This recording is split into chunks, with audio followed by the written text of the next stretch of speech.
নদীকে দূষণ থেকে বাঁচাতে কার্যকর পদক্ষেপ নেয়ার বিকল্প নেই বলে জানিয়েছেন স্থানীয় সরকার মন্ত্রী মির্জা ফখরুল ইসলাম আলমগীর।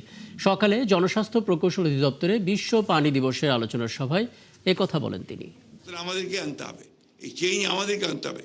আমাদের যে মানদাত্তা, আমাদের চিন্তা ভাবনা যে আমরা ডিপ টিউবওয়েল বসাবো আর পানি নেব, এটা বাদ দিয়ে দিই।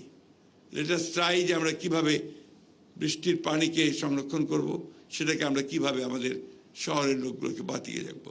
পশ্চিমে আশুলিয়ার পাশে দেখবেন পানি জমে সবসময় থাকছে, ক্যাচমেন্টটা থাকছে।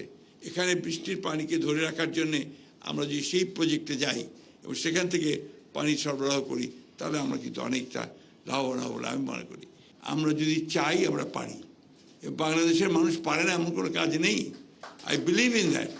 এবং আমি আপনাদের কাছে আজকে সেই আপিলটা রাখতে চাই যে আজকে পাবলিক হেলথ, এটা যেন আমাদের যতগুলো সরকারি প্রতিষ্ঠান আছে, জনসেবার জন্য যতগুলো আপনাদের ইনস্টিটিউশন আছে, এটা উপরে উঠুক।